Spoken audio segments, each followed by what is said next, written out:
Abinério está aqui com a Keila, sua esposa amada, nossa amada irmã também. Sempre uma alegria recebê-los aqui. Eles têm sido muito bênção na nossa vida, têm nos mentoreado, nos ajudado. Faz parte do Ticum Brasil. E a gente vai tê-los aqui algumas vezes esse semestre, esse ano, né? E assim para os anos por vir. Ele trouxe livros ali, não deixe de comprar um livro para receber mais conhecimento, também abençoar. E abra o teu coração para ouvir a palavra dessa noite. Obrigada, Abinério, por estar aqui. Obrigada por tudo, que o Senhor continue te usando como sempre. Amém, boa noite. Então, interessante, todo mundo chega aqui, pega o microfone e pergunta, vocês estão bem? Eu não escuto assim, estamos, tá, pessoal, vocês parece que sorriem mais, né? Legal, muito bom. Então, como a Tânia disse, né, nós somos do Ministério Ticum Brasil, e uma das coisas que nós prezamos muito é a leitura. Achamos que realmente a leitura é um caminho, né, que o Senhor nos deixou para adquirirmos mais conhecimento. E eu tenho ali 2 títulos que são muito importantes. Esse aqui, A Presença Transformadora, Vivendo na Habilidade de Deus. Tom McKen, ele é um filho de missionários irlandeses. O Tom McKen nasceu no Brasil e ele foi criado ali no Rio Grande do Sul até os 16 anos. E depois ele entendeu que ele queria voltar para a Irlanda, e ele era, no caso da Irlanda do Norte, e ele terminou de se formar lá e entrou para uma empresa multinacional, e ele cresceu naquela empresa, ele se tornou um diretor de uma grande empresa, e ele aprendeu a praticar a presença. Ele aprendeu a relacionar o negócio dele com a presença de Deus. E ele, nesse livro, A Presença Transformadora, ele tem uma revelação sobre o nosso lugar em Cristo.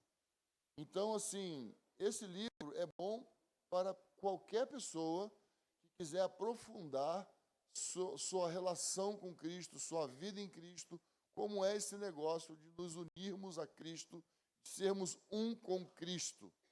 E se você é um empreendedor, se você é um empresário, se você é um microempreendedor, se você é um profissional liberal, eu queria te incentivar a ler esse livro. Eu fui muito impactado, eu reli alguns capítulos depois de ter lido. Eu preguei, inclusive, muito sobre nossa posição em Cristo, baseado nesse livro. Não é um livro que você vai encontrar na internet, não é um livro que você vai encontrar no Mercado Livre ou qualquer outra plataforma. É uma editora pequena, dá um trabalho grande fazer com que eles entreguem para nós, mas está aí, à disposição. Quem quiser adquirir, fica aqui uma dica para a sua leitura desse mês. Às vezes as pessoas falam assim, eu estou com um monte de livro lá, não estou lendo, e a gente sempre costuma dizer assim, não, livro é bom a gente sempre ter. Eu brinco, né, que na minha casa está sempre chegando livro, eu compro livro mesmo. Então, eu tenho uma biblioteca, eu tenho o meu escritório, tenho muitos livros. E eu estou sempre lendo. E eu sempre digo, olha, se você ler 3 páginas por dia, você vai ler mais de 1.200 páginas por ano. Quantos livros você vai ler? Um monte. 3 páginas por dia. Faz as contas. Se você ler 3 páginas, será que você não tem tempo para ler 3 páginas por dia? Acho que você tem. Eu acredito que você tem. Eu leio 3, 4 livros de uma vez. Porque eu leio 3 páginas de um, eu leio 4 páginas do outro, eu leio 5 páginas. Tem um que eu gosto mais, eu leio 10. Né? Então, assim, estou lendo um livro com a Keila, estou lendo outro livro, estou lendo outro livro. Então, eu acho que a leitura ela é muito importante. Né? O nosso Deus é o Deus do conhecimento. Ele é o Deus do conhecimento. Enquanto ele criou Adão, ele foi transmitindo conhecimento para Adão. Quando o pecado entrou, interrompeu, mas ele não deixou de transmitir conhecimento, né? E tem um livro que eu tenho pregado esses dias, inclusive na conferência em Guarulhos, eu falei baseado nesse livro, Desvendando o Mistério da Fé. O Charles Price foi um grande homem de Deus do século XX. Ele foi bem ali no início do século XX. Ele tinha um ministério de cura e ele curou milhares de pessoas, muitos sinais e milagres. E ele dá dicas maravilhosas sobre crescer na fé, sobre praticar a fé. Então fica aí, da editora Atos, é um livro que nós indicamos. O nosso amigo Gary Hines, que é o dono da editora Atos, resolveu relançar.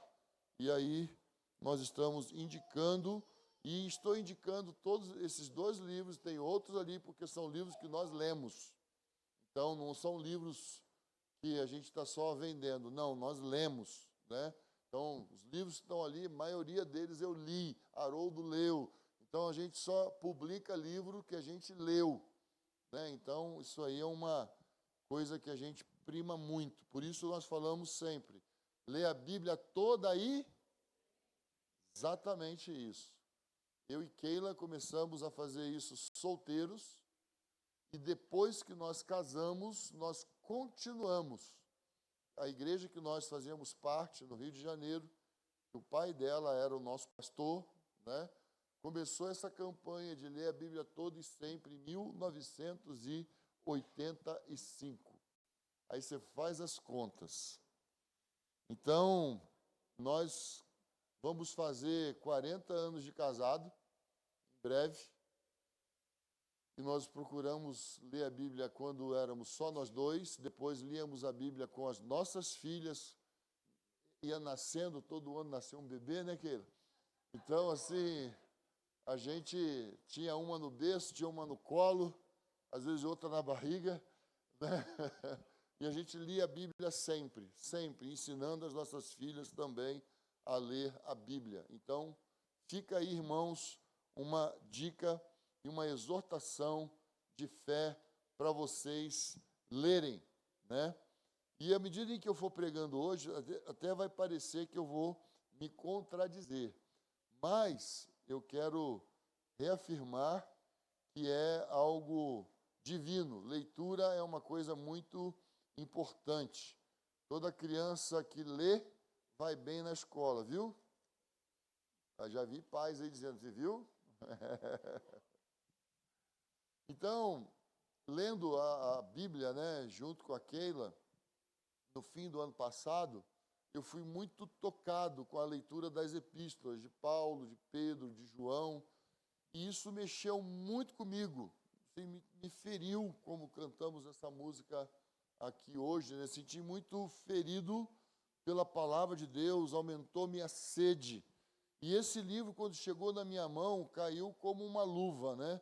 Eu li esse livro aqui rapidinho. Um amigo meu ficou tão impactado que ele leu em 4 horas, Jamê. Né? Ele ficou impactado, ele não parava de ler, né? E um outro amigo meu, quem sabe vocês vão ouvir ele pregando aqui sobre a excelência de Cristo, que é um colega também do ministério ali de Jundiaí, Tony Felício. Farei todo o possível para que ele venha.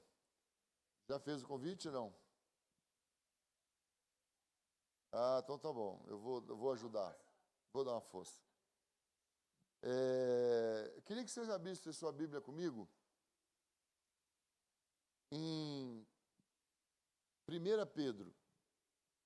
1 Pedro, capítulo 1. 1 Pedro 1. 1 Pedro 1. Vai entender também? Ah, é?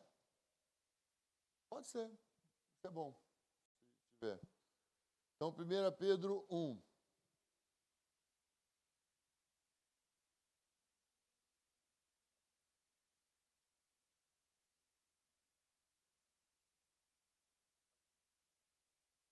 Pedro, ele estava muito preocupado com esses irmãos. Ele tinha um encargo apostólico, ele carregava uma mensagem. Pedro era uma testemunha de Jesus, assim como João diz em 1 João, o que vimos e ouvimos, que as nossas mãos apalparam o verbo da vida, isso vos anunciamos. Então, isso era o encargo daqueles homens que andaram com Jesus. Eles queriam anunciar a Cristo, eles queriam propagar o Evangelho, eles queriam que o Evangelho fosse recebido e vivido e pregado por toda a terra. Então, ele escreve, aqui está dizendo no capítulo 1, versículo 1, ele diz que Pedro, apóstolo de Jesus Cristo, aos eleitos peregrinos da dispersão no Ponto, Galácia, Capadócia, Ásia e Bitínia. Então, ele está falando dessas regiões fora de Israel. Ele está falando ali sobre o pessoal da Ásia Menor, perto de Tarsis, onde Paulo nasceu, ali vizinho. Ele está falando dos irmãos ali da Turquia, ali Chipre, de Galácia, é uma região onde tinham muitas igrejas. E estava ocorrendo uma perseguição aos cristãos muito forte naqueles dias. Então ele escreve aos eleitos e peregrinos, eleitos segundo a presciência de Deus Pai, pela santificação do Espírito, para a obediência e aspersão do sangue de Jesus Cristo. Graça e paz vos sejam multiplicadas. Então, Pedro, ele está evocando o Evangelho. Pedro está evocando a história. Pedro está evocando aqui aos irmãos da diáspora, os irmãos que estavam dispersos, os irmãos que, por causa da perseguição, tiveram que deixar suas casas, tiveram que viajar, tiveram que se esconder, tiveram que se afastar dos seus queridos para poderem continuar vivos, né? E havia também uma perseguição ideológica, que era o judaísmo. Muitos cristãos daquele tempo praticavam o judaísmo, eram judeus e queriam judaizar a igreja. E os apóstolos foram determinantes para que a igreja não fosse judaizada, porque houve um concílio em Atos 15, determinando que a igreja não seria com as práticas do judaísmo. Então, Atos 15 determina não comer sangue, não comer carne sufocada, não comer nenhum alimento oferecido a outros deuses e se afastar de toda imoralidade sexual. Esses foram os 4 pontos que os apóstolos exigiram da igreja, né? E quando eu falo igreja, eu estou falando de nós, gentios. Estou falando de nós, discípulos de Jesus, que recebemos o Evangelho. E assim eram aqueles que também não eram judeus e receberam o Evangelho. E Pedro, nessas 2 epístolas, ele fala fortemente contra os falsos mestres. E Paulo, nas suas epístolas, fala fortemente, ele fala contra os falsos profetas. E por quê? Porque estavam tentando misturar o Evangelho. E aqui ele termina aqui esse versículo 2, graça e paz vos sejam multiplicadas. Por quê? A graça e a paz vieram por meio da obra de Jesus Cristo. Amém? Nós fomos alcançados pela graça. O que isso significa? Que nós não estamos aqui hoje por mérito nosso. Nós não estamos aqui porque somos legais. Nós não estamos aqui porque somos melhores do que outros. Nós fomos alcançados pela graça. Foi Jesus quem nos alcançou. Não foi o que nós fizemos. Nós não estamos no Evangelho porque simplesmente um dia nós tomamos a decisão por Jesus e agora estamos aqui. Não foi isso. Nós fomos alcançados pela graça. Foi a graça que nos alcançou. Não é o que fazemos, é o que Ele fez. Amém? É o que Ele fez. Agora vamos lá para 2 Pedro, capítulo 1.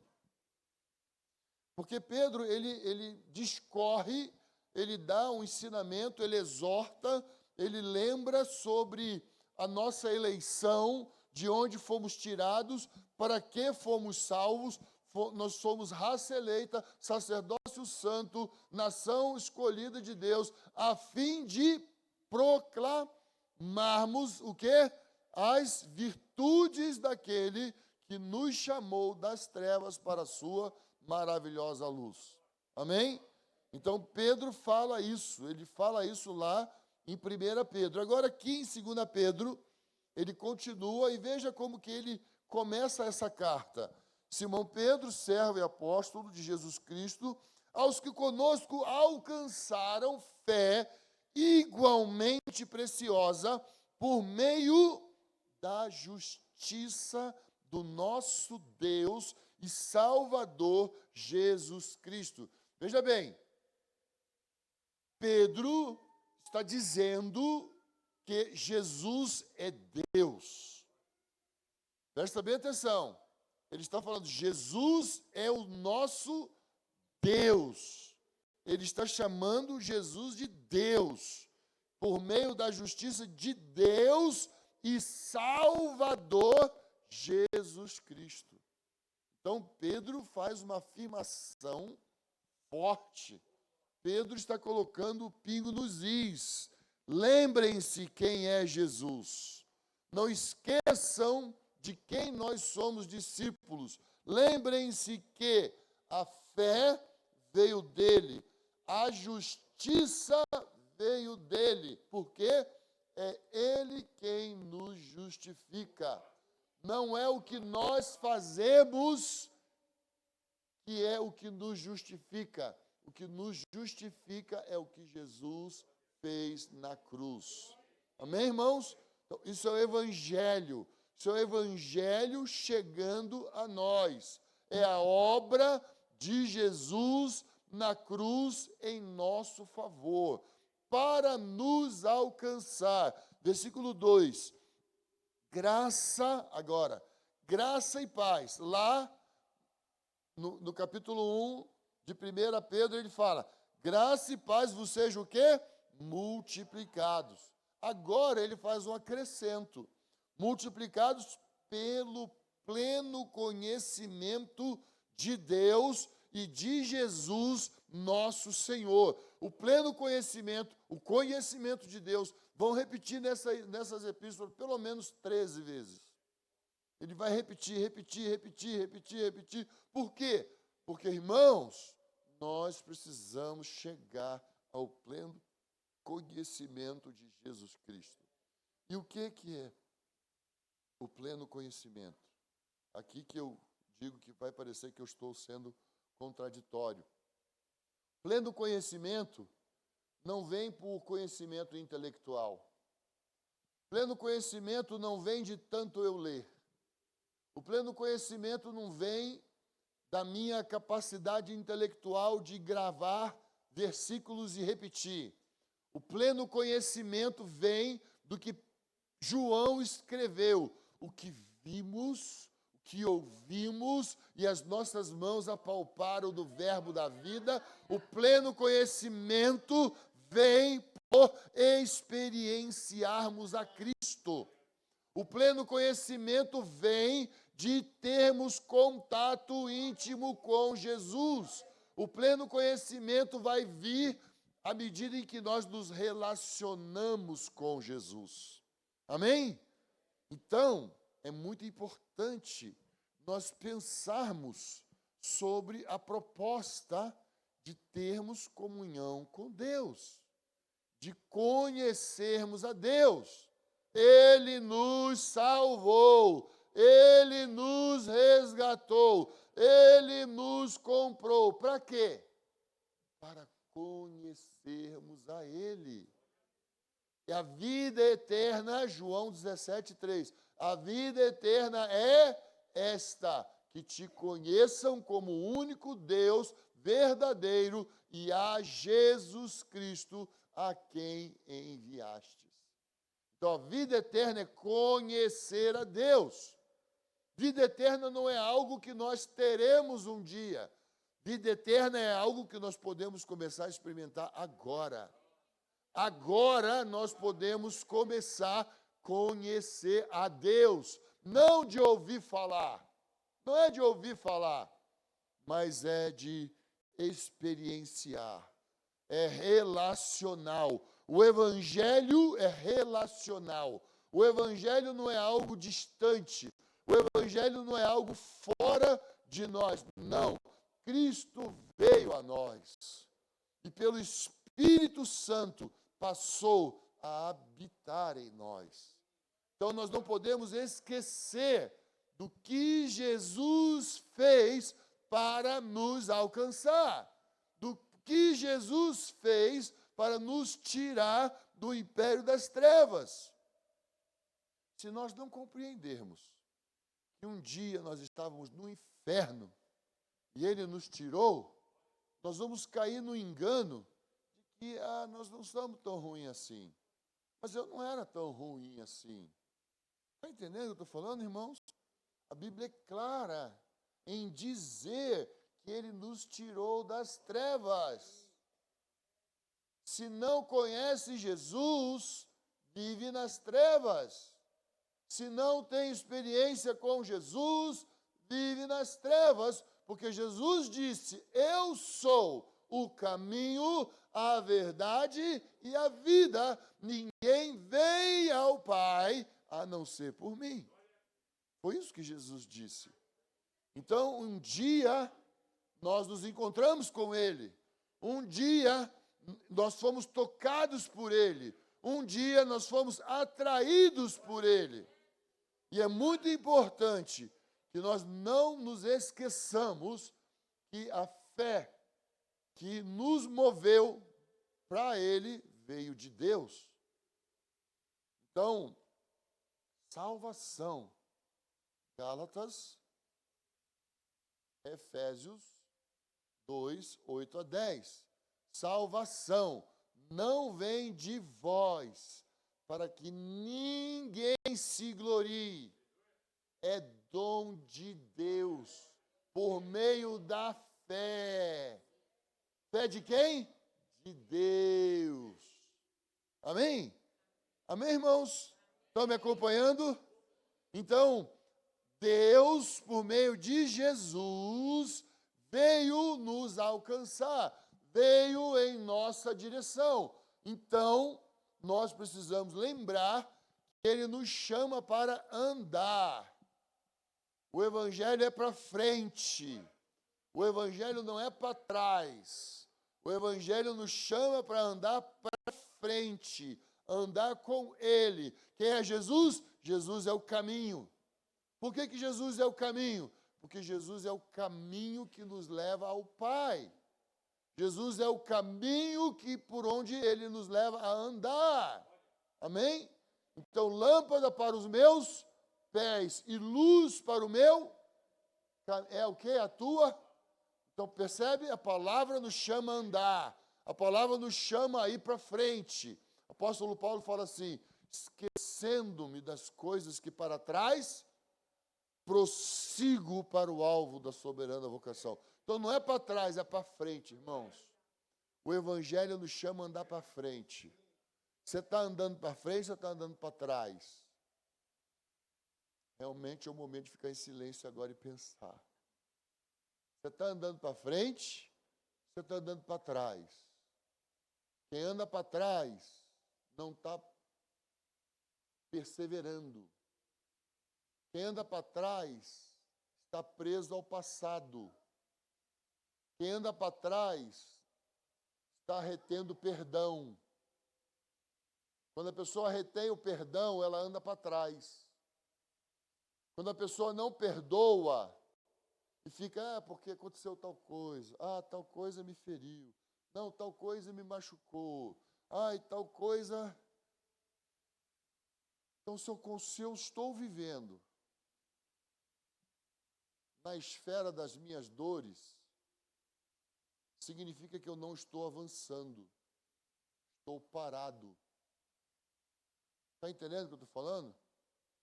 Então, se eu quero andar, eu preciso do conselho apostólico. O conselho apostólico do apóstolo Paulo diz assim: esquecendo-me das coisas que para trás ficam.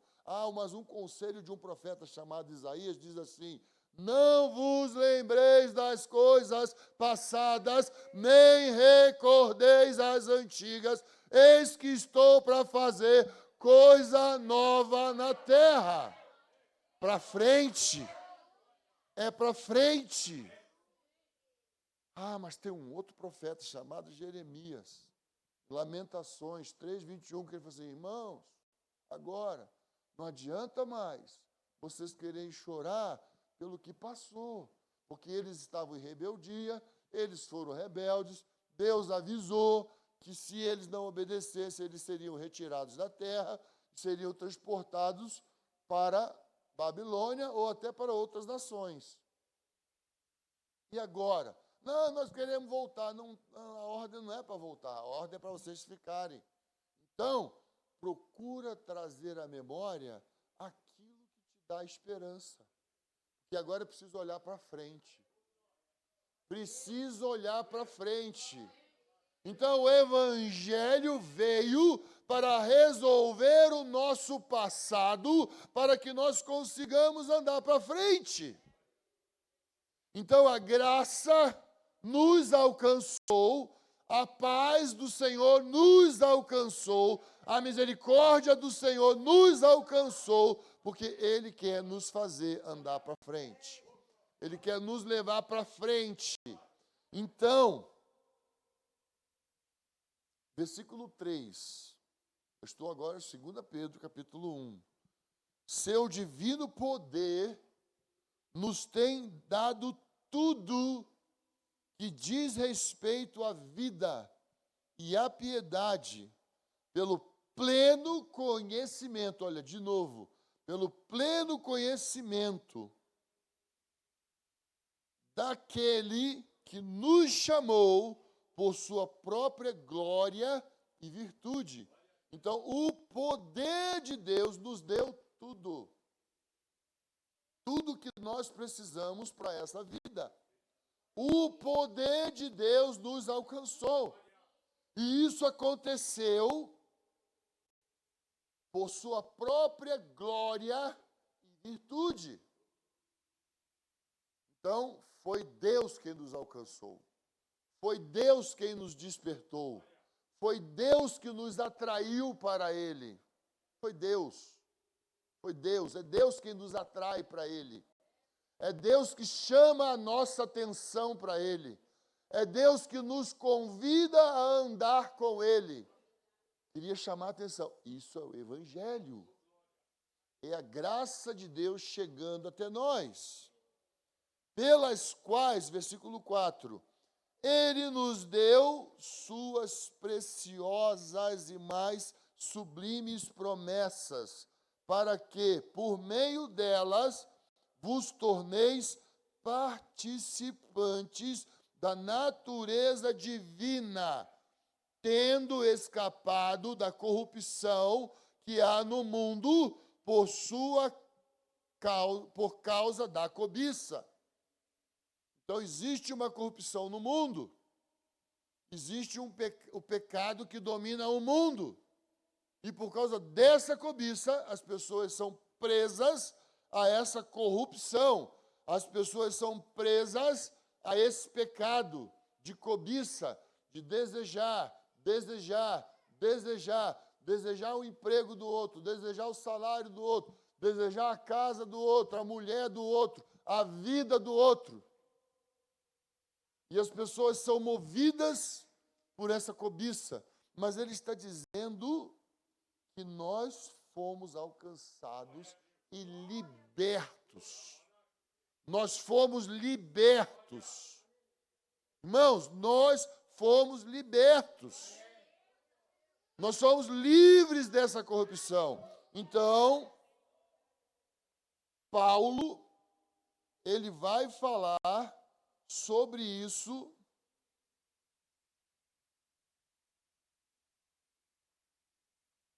em Tito.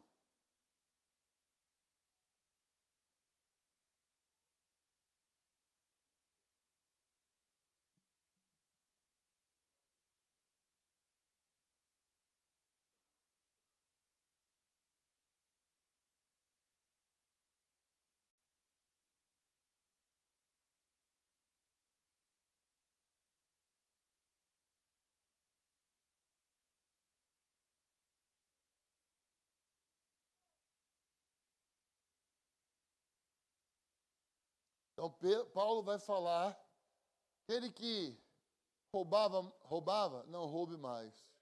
Aquele que mentia, não minta mais. Que essas coisas não pertencem mais a vocês. Já foi vencido. Já foi vencido. Isso já foi resolvido. Isso já está resolvido. Isso já é água passada. Então, não vamos voltar a velhas práticas. Nós precisamos andar para frente. Nós precisamos viver olhando para o alto, fitando os olhos em Jesus, fitando os olhos naquele que é o autor e consumador da sua fé. Corramos com perseverança a carreira que nos está o quê? Proposta. Então, correr é para frente ou é para trás? Porque a carreira está para frente ou está para trás? Para frente. Então, irmãos, o Evangelho é para frente. O Evangelho nos lança para frente. O Evangelho nos impulsiona para frente. Então, presta atenção como que você está vivendo sua vida. Presta atenção da forma que você está conduzindo sua vida, porque o Evangelho que te alcançou, ele te chama a andar para frente. E quando o apóstolo Paulo fala, esquecendo-me das coisas que para trás ficam, prossigo para o alvo da soberana vocação, ele diz, porque eu quero ver se consigo alcançar aquilo pelo qual também fui alcançado, e o poder da ressurreição. Então, existe uma vida, existe um poder quando nós andamos para frente.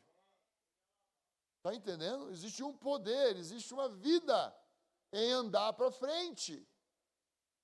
Então, nós precisamos repensar, nós precisamos reavaliar, nós precisamos confrontar o que está acontecendo aqui dentro. Porque até agora, nós lemos algo que foi feito na cruz para nos alcançar. Então, algo aconteceu fora de nós. A graça estava fora de nós. A crucificação foi Jesus quem sofreu e pagou o dano. A morte foi de Jesus. A ressurreição foi de Jesus para nos alcançar. Agora, ele volta para a nossa responsabilidade. Versículo 5. Por isso mesmo, empregando todo o vosso esforço. O que é o esforço aqui? Tá? Entenda. Salvação não depende de nós. Você não tem condições de se salvar. Salvação é dom de Deus. Salvação é por meio da fé. Mas existe uma responsabilidade. Por quê? Porque ele disse aqui, seu divino poder nos tem dado tudo que diz respeito à vida e à piedade. Então, isso foi feito fora para nos alcançar. Agora, no 5, ele está dizendo assim, agora, irmãos, precisamos nos esforçar. Jesus, no meio da tempestade, ele andou sobre as águas, no mar da Galileia. Pedro e os discípulos viram Jesus. Aí Pedro, Senhor, diga que eu vá até aí. Aí Jesus, o que ele fez? Voou até Pedro, puxou Pedro do barco e levou ele até onde ele estava. Foi isso? O que Jesus falou? Vem. Quem foi que saiu do barco? Pedro. Foi Jesus que saiu do barco por ele? Não. Foi Pedro que saiu do barco. Foi Pedro. Então, Pedro saiu do barco e pisou sobre as águas. Então, esforça-te. Porque quando nós pisarmos sobre as águas, quem vai sustentar é Jesus. Quem vai nos sustentar é o Senhor. É o Senhor quem sustenta. O passo quem dá? Somos nós. O passo quem dá somos nós. Quem sustenta a nossa fé é o Senhor. Porque a fé vem dele, a fé é dele. Mas o passo somos nós que damos. Então, empregando todo o vosso esforço, acrescentai a virtude, a vossa fé, e o conhecimento, a virtude. Mais uma vez a palavra conhecimento. Então a virtude aqui, é aquilo que a árvore, no seu ápice, no seu momento mais glorioso, produz fruto. Virtude aqui é dar fruto. Então nós vamos ver Jesus falando sobre frutos de arrependimento.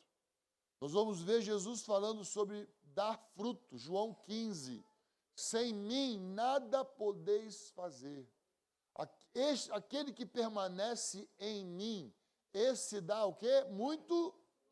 Então, para dar fruto, precisa o quê? Permanecer. Permanecer é nossa responsabilidade. Porque, olha só, acrescentai a virtude à vossa fé. E o conhecimento, a virtude. Então, Pedro está falando, irmãos, precisamos dar frutos. E eles estavam em que condição? Perseguidos. Eles estavam vivendo o quê? De um lugar para o outro. E Pedro estava dizendo para eles, não deixem de dar frutos. Vocês vão entender, à medida que nós vamos ler. Por que Pedro está falando isso? Porque quando nós paramos de dar fruto, irmãos, alguma coisa errada está acontecendo. Quando nós paramos de dar fruto, é porque algum entendimento errado da obra de Deus tomou conta da gente. Por isso Pedro chama a atenção do Evangelho. Por isso Pedro está falando sobre a obra que nos alcançou. Primeira parte, que foi feito na cruz. Segunda parte dessa mensagem é que agora nós temos uma responsabilidade, que é acrescentar a essa fé a virtude. A virtude, o conhecimento. Esse é o conhecimento intelectual que eu estou falando? Não. Estou falando do conhecimento de experimentar Deus.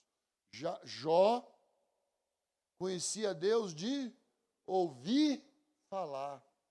Aí, depois de tudo que ele viveu, ele falou assim, agora os meus olhos te veem. Agora os meus olhos te veem. Por quê? Porque ele experienciou Deus. Ele não sabia que estava sendo feita uma aposta, né? Deus fez uma aposta, imagina só. Vai lá, pode tirar tudo dele, mas só não toca na vida dele. Você vai ver que esse homem me ama. Você vai ver que esse homem aí é meu. E Satanás foi lá. Fez tudo. Em nenhum momento você vai ler que Jó transferiu qualquer coisa que aconteceu a ele ao diabo. Jó ignorou o diabo. Jó não faz menção do diabo.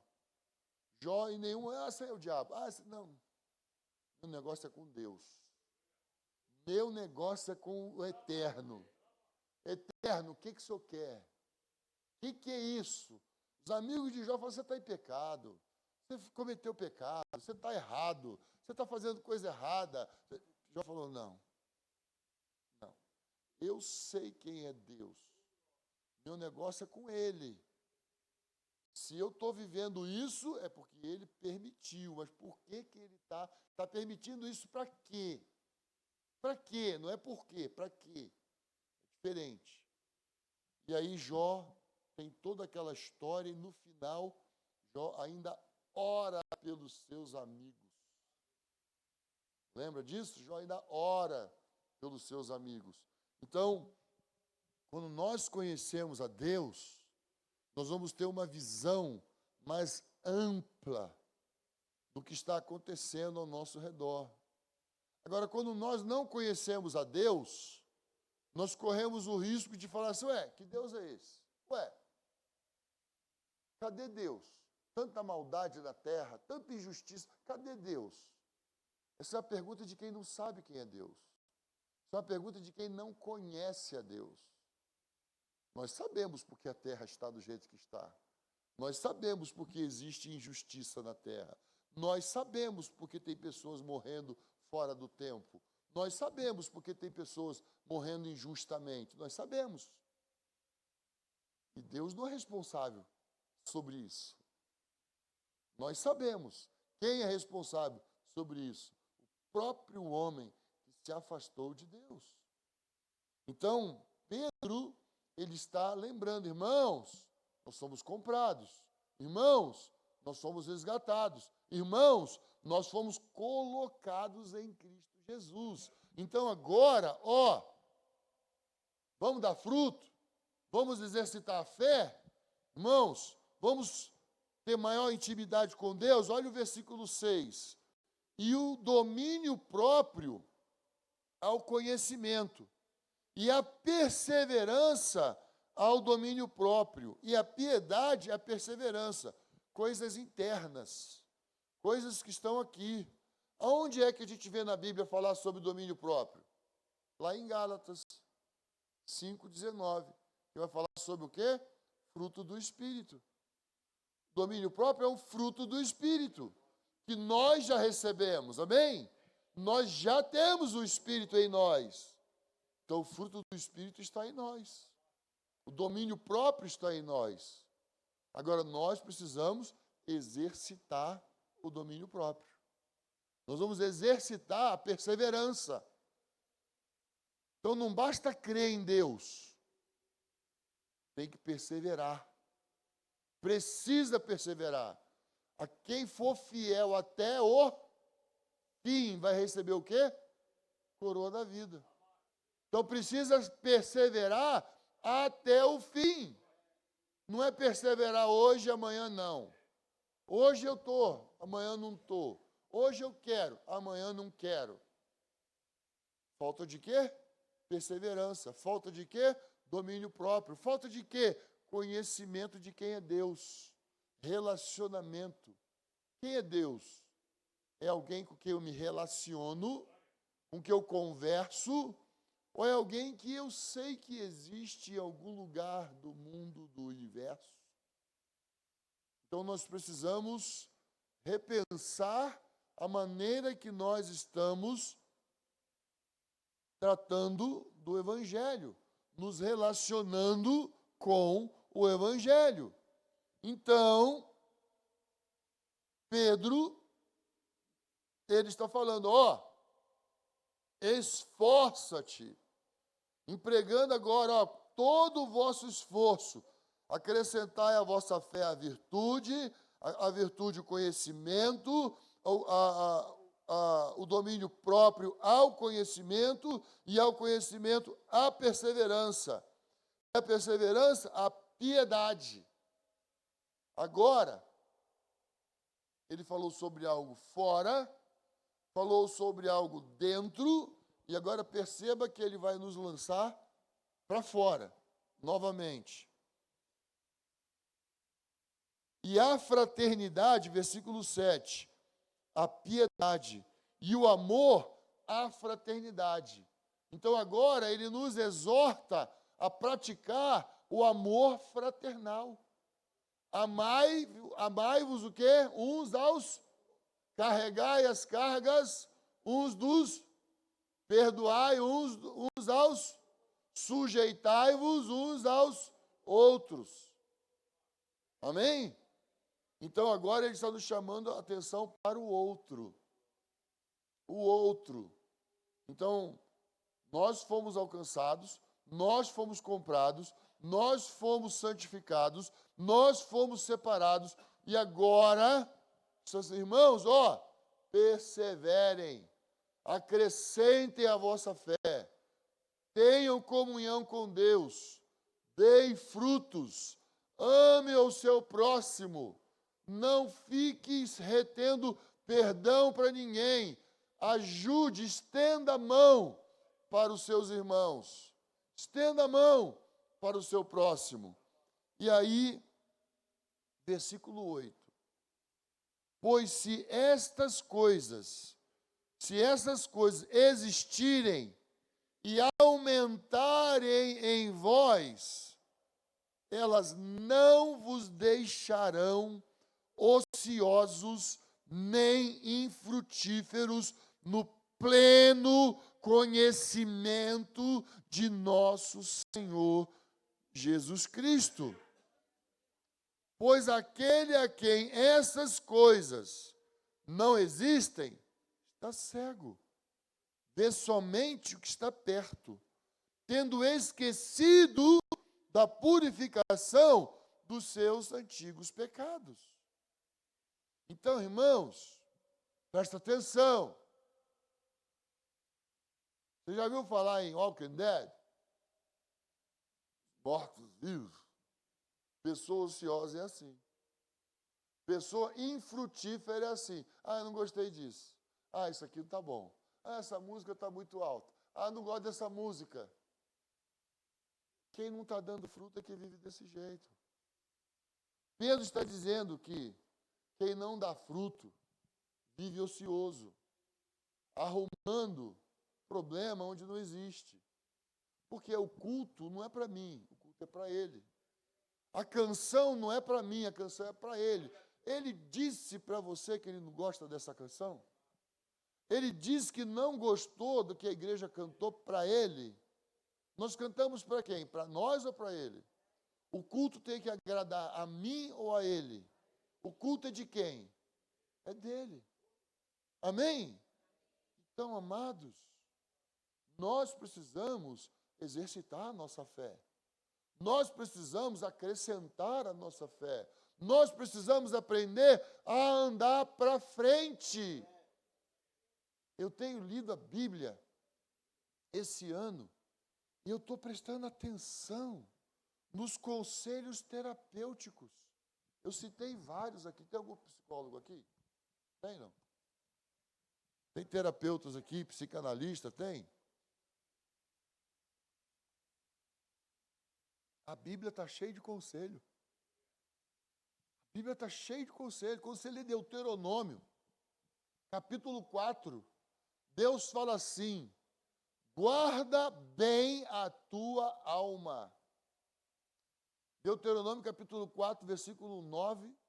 No 15 ele repete: guarda bem a tua alma. Quem não guarda a sua alma vive em ansiedade. Sabe por quê? Porque coloca para dentro o que não deve. Guardar a sua alma é sua responsabilidade. Davi, ele fala assim: minha alma, bendize ao Senhor, e tudo que há em mim, bendiga ao seu santo nome. Por quê? Porque é Ele quem sara as tuas enfermidades, é Ele quem perdoa as tuas iniquidades, é Ele quem redime sua alma da cova. Davi dá ordem à sua alma. Minha alma, adora o Senhor. Está dando ordem à alma. Bendize, ó minha alma. Eu estou dizendo para mim. É uma ordem que eu dou para mim. Adora ao Senhor. Tem uma outra ordem que dá vida à sua alma. Aquietai-vos. Sabei que eu sou Deus. Tem uma outra ordem que dá vida. Entrega teu caminho ao Senhor. Confia nele. Tudo ele fará. Sabe por quê? Porque é para andar para frente. Precisa andar para frente. Para de ficar olhando para trás. Obedece o que a palavra de Deus está dizendo. Obediência é prosperidade. Quem obedece anda em vitória. Quem obedece cresce. Amém, irmãos? Está entendendo? Obedecer é bênção. Obedecer é crescimento. Obedecer atrai a presença de Deus. Então, a fé que nós precisamos vem dele. A fé vem dele. Porque a fé é dele. Então, quando nós obedecemos e nós queremos isso, e nós nos dispomos a isso, uau! É ele que está nos atraindo. O seu querer não vem de você. A Bíblia diz que o querer e o efetuar vem de Deus. Está entendendo o que eu estou falando? Você está aqui hoje porque ele atraiu você. Isso mesmo. Obrigado, Jesus. Ele que nos atraiu. Foi ele, irmãos. Foi ele. É ele. Por ele estou gastando a minha vida. Irmãos, é por ele, por meio dele, para ele, são todas as coisas. Não deixe o diabo te pegar. Não permita que ele te engane. Talvez hoje seja a oportunidade de você sair do barco e pisar sobre as águas para fazer uma nova jornada com o Senhor. Eu queria que nós adorássemos Jesus. Eu queria que nós tivéssemos um momento de adorar Jesus, de olhar para Jesus. Porque quando nós adoramos Jesus, nós começamos a perceber mais Jesus. Nós começamos a sentir essa fé que vem dele, que chega até nós. Podemos ficar um pouquinho em pé agora? Para que nós podemos adorar Jesus? Se tiver alguma música, que nós possamos adorar o Senhor. Vamos adorar Jesus, vamos centralizar a pessoa de Jesus. João estava exortando hoje, ao iniciar esse culto, que nós começássemos a cantar a beleza. Vamos começar a cantar e pensar, começar a declarar os atributos, né?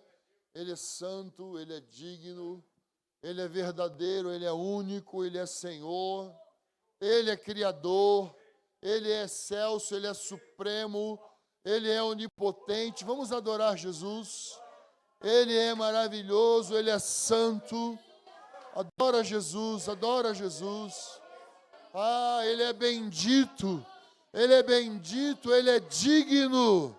Ele é majestoso, aleluia. Ele é lindo, ele é agradável. Ele é justo, ele é o juiz. Ele é a rocha da nossa salvação. Aleluia. Ele é a perfeição de Deus. Aleluia. Ele é a nova aliança. Ele é a oferta, ele é o cordeiro. Ele sofreu o castigo que nos trouxe a paz. Vamos adorar, adora Jesus. Bendiga o nome do Senhor. Bendiga, dê ordem à sua alma. Dê ordem à sua alma e adore ao Senhor. Adore, adore ao Senhor. Vamos adorar o Senhor, vamos adorar o Senhor. Adore Jesus, adore Jesus.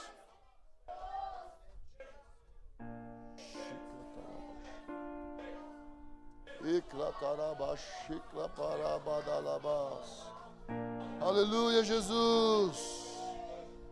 Oh, Jesus. Aleluia, Senhor.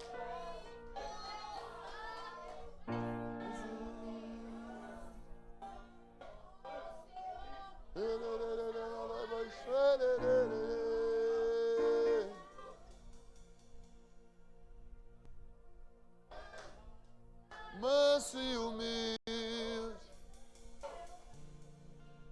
a verdade de Deus. Oh, Jesus! Jesus!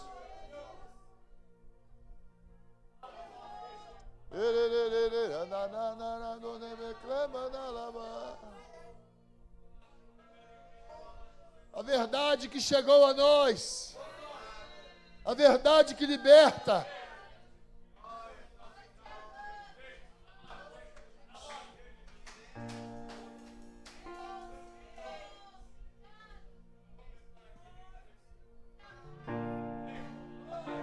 Estava ministrando na terça-feira de carnaval, eu estava falando sobre fé.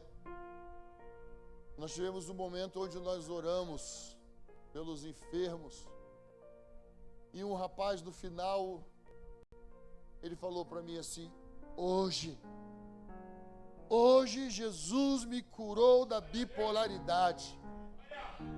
Porque eu estava falando que muitas vezes Jesus curava as pessoas e falava assim: ó, pega teu leito e anda, desfaz a cama e segue.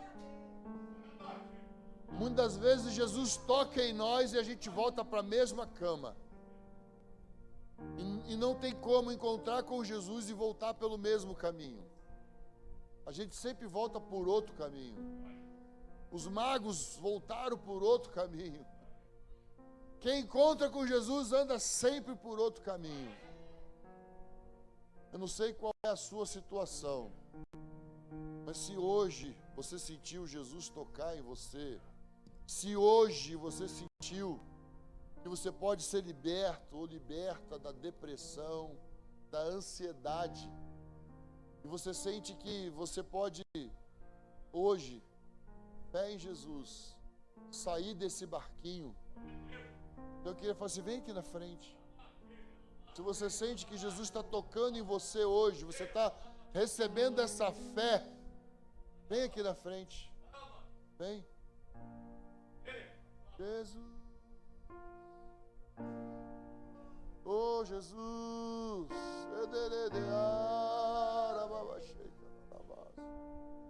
Deus. Preparando um caminho.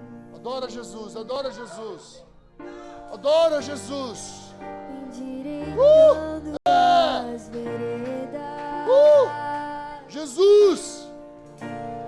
Cada vez mais diminuindo. Oh. Porque importa que ele cresça. Nele o meu prazer está. Eu não sou digno de desatar a sua sandália.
cresça. Nele o meu prazer está. Eu não sou digno de desatar a sua sandália. Nele a minha vida está, e eu caminho com a certeza de que Ele virá. E é Ele,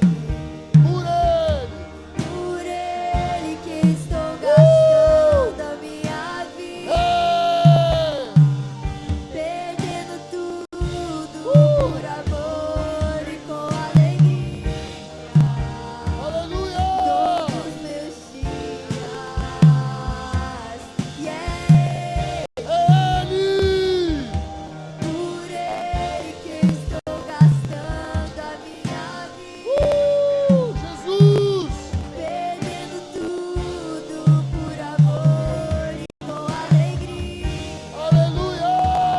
Dono dos meus dias, e Ele virá, soberano em poder, Ele virá,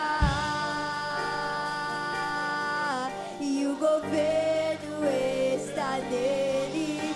Vejam, Ele traz consigo a sua recompensa. Ele virá,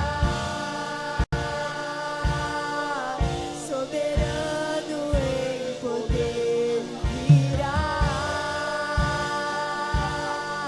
e o governo está nele. Vejam, Ele traz consigo a sua recompensa. E é Aleluia!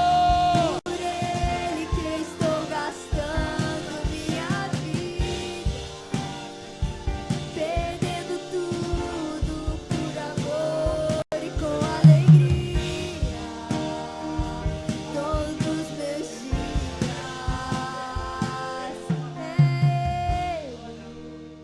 Jesus. por Ele que estou gastando minha vida, perdendo tudo por amor Muito e com importante. alegria. Esse passo que vocês estão dando, Todos meus perdoar, no meu entendimento, perder. Perdão é uma grande perda. Ah, mas é por Ele. É por Ele. Por meio dEle. É para Ele. Então você está ganhando, você não está perdendo. Solta a corda, para de bater o sino. Amém? Solta a corda. Solta a corda. Não fica mais assim, blém, blém, batendo o sino. Agora acabou. Você está dando esse passo. Você está dando esse passo. Confia nele. Confia nele. O apóstolo Paulo disse assim: não andeis ansiosos por coisa alguma, mas antes sejam conhecidos diante de Deus com orações, súplicas e ações de graças. E a paz de Deus, que excede o entendimento, guardará os vossos corações. O governo está sobre o ombro de Jesus. O governo está sobre os ombros de Jesus. Creia, Ele governa a sua vida. Ele governa a sua vida. O governo está sobre os ombros de Jesus. E aí, apóstolo Paulo fala assim: procure pensar em tudo que é santo, puro, em tudo que é honesto, verdadeiro, de boa fama. Nisto pensai. Nisto pensai. Então enche o teu coração do que te traz esperança. Olha para o Senhor. O governo está sobre os seus ombros. Olha para frente.